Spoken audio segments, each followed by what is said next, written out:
제가 볼 때는 중국으로서는 바이든보다는 트럼프를 선호할 것 같아요. 트럼프 대통령의 무역 전쟁은 그것은 중국으로서는 대놓고 얘기를 못하지만 속으로는 땡큐. 그래서 그 이유는 트럼프 대통령이 대만 그거 중국한테 줬버리지 뭐 이렇게 얘기를 하죠. 그러나 제가 볼 때는 그것은 선거용이다. 정말로 그렇게 할 거냐는 것은 그것은 좀 다른 문제고. 특별한 경제 강의 머니 특강. 안녕하세요, 주식초등학교 여러분. 저는 오늘의 특강을 맡은 전병서입니다.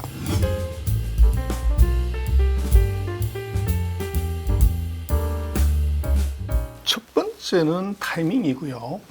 두 번째는 사람입니다. 모든 기술은 이제 근대 문명에서 모든 기술은 미국에서부터 시작이죠. 반도체, 철강, 화학, 조선, 기계, LCD 전부 다가 이제 미국에서 시작된 기술이 이것이 미국이 소득이 올라가면서 기러기가 날아가는 방향으로 이게 일본으로, 한국으로, 대만으로 이렇게 날아오는 과정에서 그런 전통 산업들이 전부 종착역이 중국이었습니다. 그래서 국제적인 산업의 이전 과정에서 산업이 이제 들어왔었고, 그게 이제 두 번째 사람인 것은 중국의 3억 명의 시골 청년들이 지금 G2를 만들었다 해도 사실은 과언은 아닙니다. 그래서 중국에서 그 농촌에 살고 있던 중학교 중퇴한 젊은이들이 우리 70년대, 80년대처럼 대거 이제 도시로 나와서 도시 근로자들의 정상적인 임금의 60%, 50%밖에 안 되는 임금을 받고서 일은 더 열심히 하는 이 사람들의 3억 명이면 우리나라 6배 되는 인구가 이제 저임으로 일을 하고 거기에 플러스를 한 것이 서방의 자본들이 이제 저임 노동력을 이용하기 위해서 대규모 투자를 해줬고, 그래서 3억 명의 그 젊은 사람들의 손에다가 서방의 자본이 화학적 결합을 하면서 이것이 G2를 만들어버린 거죠. 그래서 지금 왜 월드 팩토리 세계 공장이냐 그러면 미국 같은 경우도 3억 2천만 명이 쓰는 이제 거대한 일상용품을 전 세계 최저 가격으로 대량으로 공급할 수 있는 나라가 중국밖에 없어요. 그래서 트럼프 대통령이 그 메이드 인 차이나에 대해서 25% 보복관세 때리고 중국 제품 사지 말라 이렇게 했지만, 트럼프 대통령 집권 이후에 지금 바이든까지 미국에서 중국에 대한 제재는 계속했지만 중국의 그 대미 무역 흑자는 한내 딱 줄어들고 2023년까지 계속 이제 늘어났고 사상 최고치를 갱신합니다. 그 이유가 뭐냐 그러면 결국은 그 답은 월마트에 있어요. 월마트에서 팔고 있는 물건의 47%가 메이드 인 차이나입니다. 그래서 이미 이제 그런 문제는 2008년인가 12년인가요? 혹시 그 책 기억하실지 모르겠는데 메이드 인 차이나 없이 살아보기라는 책이 있었습니다. 그래서 미국의 어떤 이제 언론사의 여기자가 하도 미국 제품이 아니라 중국 제품이 난리를 치니까 이제 가족들이 한번 실험을 한 거죠. 그 메이드 인 차이나가 안 쓰인 제품 갖고 한번 살아보자. 한 달을 못 버텼습니다. 그래서 실험에도 실패하고 이 직장도 잃어버렸죠. 그래서 완전히 망했다 이렇게 생각했는데 그걸 책으로 쓴 겁니다. 메이드 인 차이나 없이. 그게 이제 월드 베스트셀러가 돼서 돈방석에 앉았죠. 그래서 지금 중국의 그런 제조업의 그 파워라는 것은 이미 미국이 컨트롤하기 어렵고, 미국이 이번에 트럼프 대통령이 보복관세를 내가 65%를 때리겠다 그렇게 얘기를 하는데 그게 정말 가능할 거냐를 한번 생각해 보면 답이 아주 심플하죠. 그래서 25% 보복관세를 때렸을 때 중국이 이제 무역수지 흑자가 줄어들거나 이래야 되는데 별로 줄지가 않았단 말이에요. 그리고 흑자는 계속 늘어나는 상태고, 그래서 현실적으로 그 이쑤시개, 마스크, 애기저기, 장난감, 속옷 이런 저가 제품에 대해서 65% 보복관세를 때려서 중국 이외의 다른 나라에서 3억 2천만 명이 쓰는 거대한 용품을 이 대체할 수 있는 지역이나 국가가 있으면은 그것은 유효한 전략이지만, 만약에 없다고 하면 65%의 보복관세는 그대로 소비자한테 증가가 되는, 만 원짜리 예를 들면 애기저기 한 통이 16,500원 되는 불상사가 생기는 거죠. 그래서 지금 트럼프 대통령이 되면 이제 중국 큰일 났다 이렇게 얘기를 하지만, 제가 볼 때는 그것은 트럼프 대통령의 페인팅 모션이다. 선거에서 지금 표를 잡아야 되기 때문에 그 미국 노동자들의 어떻게 보면 정세에다가 어필하는 것이지 그걸 정말 정책으로 쓸 수 있을까 하는 것은 그것을 만약에 썼다고 그러면 이제 엄청난 변화가 올 수밖에 없는데 현실적으로는 이제 방금 말씀드렸던 그런 이유 때문에 그 효과가 중국을 자초시키기보다는 미국의 소비자 물가를 확 올려버리는 그런 이제 상황이 나타날 수 있는 가능성이 있다는 겁니다. 그래서 아직은 뭐 누가 유리하다고 얘기할 수는 없는데요. 제가 볼 때는 중국으로서는 바이든보다는 트럼프를 선호할 것 같아요.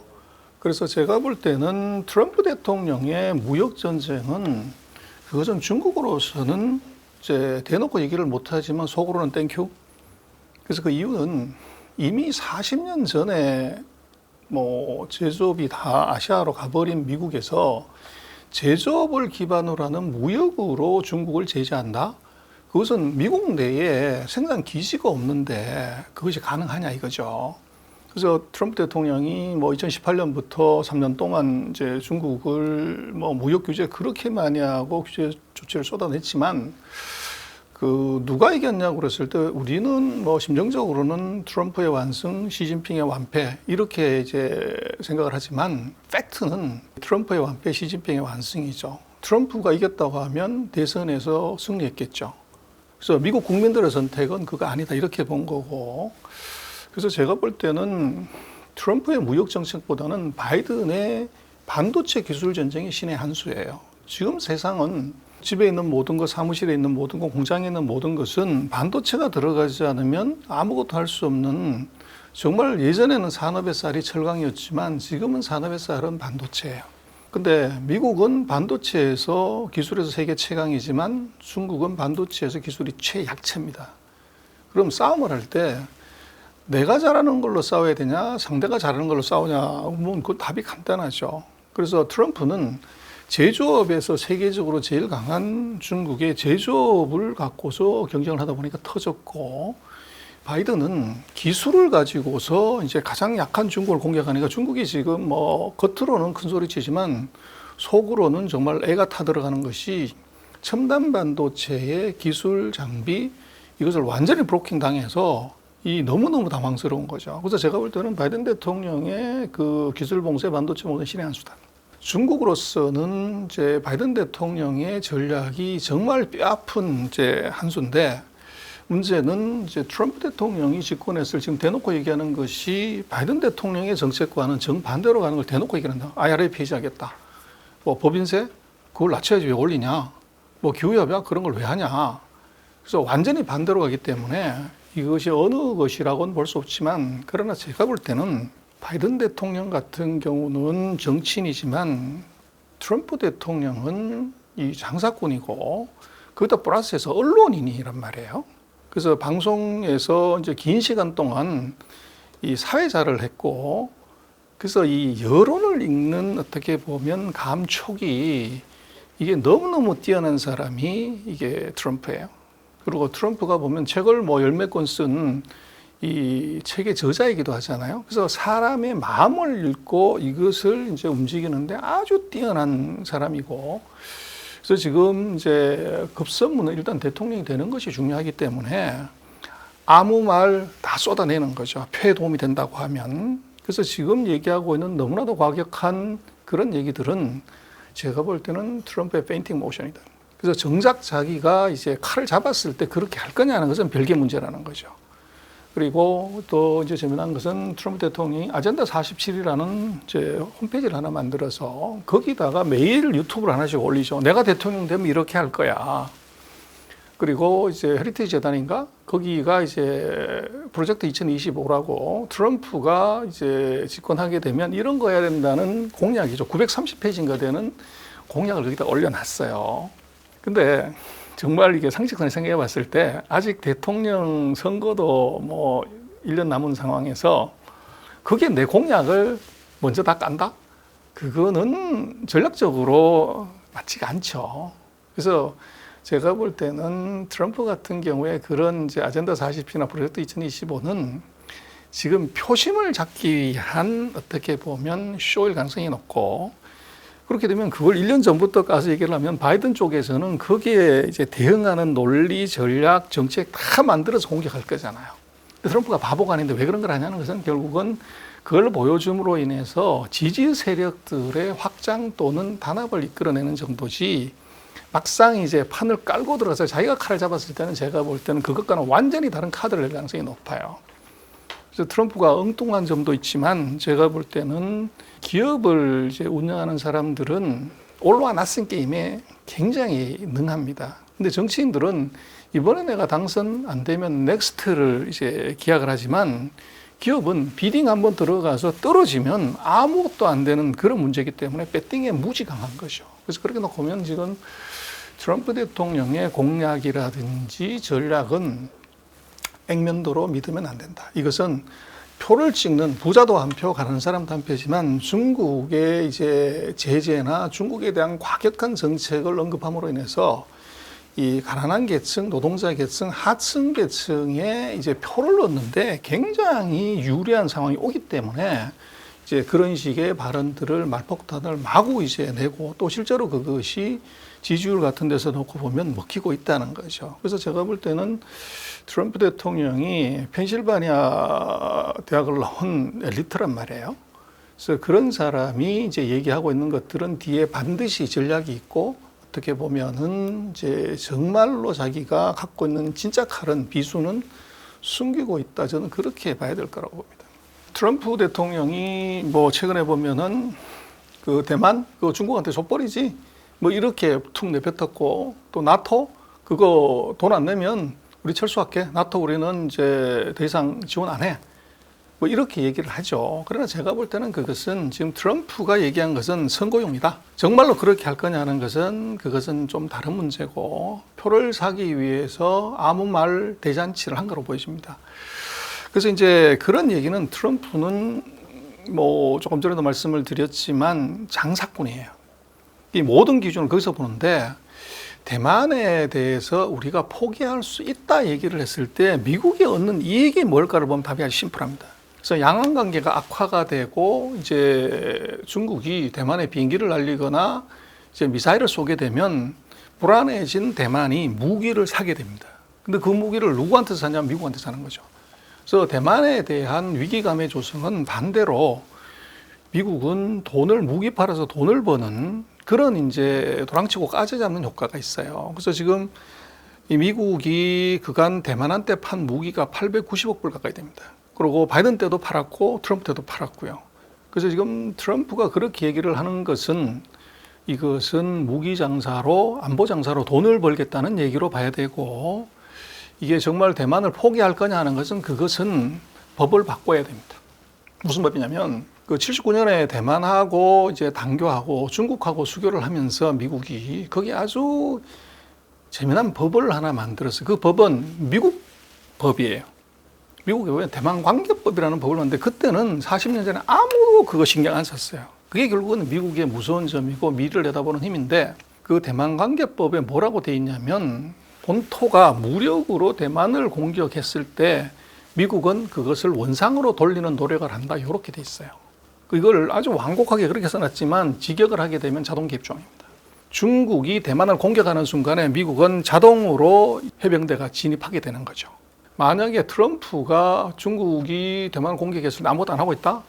그것은 직무유기를 하는 겁니다. 그리고 지금 오히려 제가 볼 때는 트럼프의 말은 잘 생각해 봐야 되는 것이 지금 무역 제재해가지고 중국이 죽질 않았단 말이에요. 기술 전쟁했지만 중국이 항복을 안 했다고요.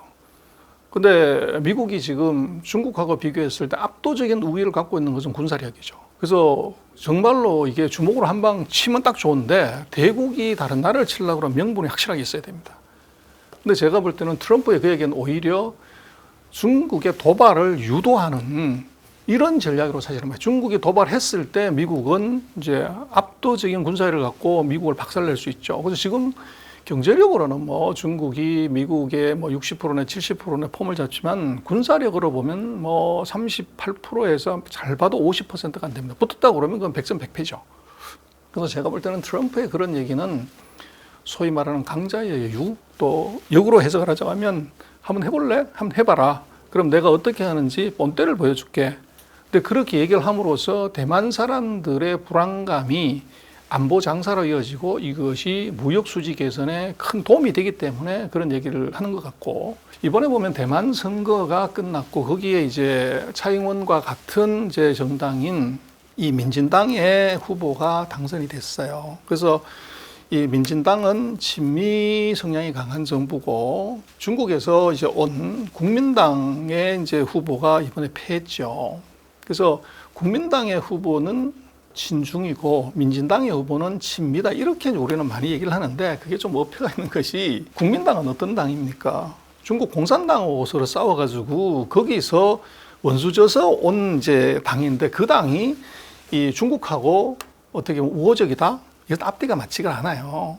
그런데도 우리는 이제 자꾸 둘 싸움 시키면 좋으니까 친중 친미 이렇게 얘기를 하는데, 이번 대만 선거는 형식상으로는 친미 정부가 이제 승리했다고 하지만, 제가 볼 때는 친미도 친중도 다 실패했다, 손해봤다. 이유는 지난번 차이잉원 때 그 지지율이, 대통령 이제 당선율이 보면 57%였어요. 근데 이번에 그것이 40몇 %로 떨어졌습니다. 50% 밑으로 갔다는 거죠.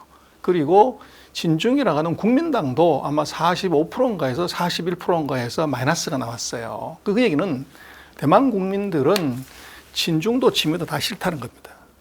그래서 그 얘기는 뭐냐면, 미국도 선거 개입에 실패했고, 제가 볼 때는 중국은 더 뼈아픈 것이, 중국이 샤프 파워, 이제 여러 가지 선전선동을 통해서 자기 영향을 크게 미친다, 전 세계에다 그러는데, 중국이 진짜 샤프 파워를 크게 미치려고 하고 있고 가장 많은 투자를 했던 지역이 어디냐 그러면 당연히 그건 대만이겠죠. 근데 문제는 대만에서 그 샤프 파워가, 이번에 제가 볼 때는 대만에 대한 선거 결과를 보면 중국의 샤프 파워 실력을 적나라하게 보여줬다. 전력 투구에서 다 쏟아부었는데 결과가 친미보다도 훨씬 낫고, 그전 정부 때 투표율보다도 득표율보다 훨씬 낮아졌다는 것은 이거 실패했다고 봐야 되는 거죠. 그게 오히려 더 뼈아픈 결과인데, 그러면 중국이 대만을 보복하지 않냐?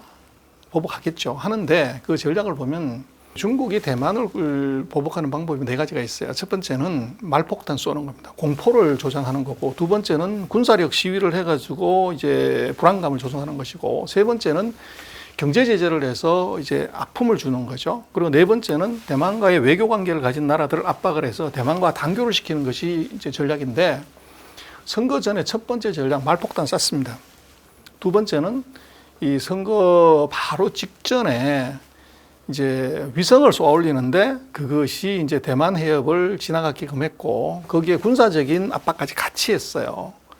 근데 결과는 그것이 오히려 반중 정서를 확 확산시켜버리는 이제 선거의 실패를 만들어냈습니다. 그러면 지금 중국이 이제 서방 언론에서는 이제 군사력으로 압박을 세게 할 거다 이렇게 나오지, 저는 그렇게 보지 않습니다. 지금 이미 이제 친미 정부가 들어섰을 때 이 사람의 힘을 더 키워주는 것이 뭐냐고 그러면 대만 국민들을 단결시키는 것인데, 중국이 추가적으로 군사적인 행동을 하거나 무력 행동을 했을 때, 우리도 그렇습니다만은, 그러면 여야 관계없이 이것은 똘똘 뭉쳐서 이게 중국에 대한 대항하게 되고, 그럼 현재 있는 정부의 결집력이 월등히 더 커지죠. 그걸 이제 중국 정부가 할 거냐? 이미 선거 전에 군사력의 시위가 실패로 돌아갔는데, 제가 볼 때는 그럴 가능성이 없습니다. 또 오히려 이 정부한테 충격을 크게 주려면, 뭐 대만도 지금 아직도 대중국 수출 비중이 가장 커요. 거기에서 이제 경제적으로 예를 들어서 수출 제한을 한다든지, 또는 이제 무관세 했던 것을 이걸 폐지를 해버리든, 이렇게 되면 대중국 수출이 대폭적으로 줄어들고, 그것이 대만의 무역 수지에 영향을 주게 되면 이 내부 경기가 나빠지죠. 그렇게 되면 왜 그렇게 줄어드냐고 그랬을 때, 그거는 니들이 선거를 잘못해서 그래, 이렇게 유도하고 싶은 것이 제가 볼 때는 중국 정부의 전략이 아닌가 싶어요. 그래서 지금 선거가 끝났지만 중국이 대만에 대해서 무력 시위를 세게 했다는 보도는 아직 없어요. 그런데 그 상봉부에서 얘기를 한 것은, 이제 대만하고 중국과 한 430개 품목인가 이제 무관세로 교역하는 건데, 그 일정한 부분을 지금 무관세를 폐지하겠다는 얘기가 나왔어요. 경제 제재가 지금 들어온 거죠.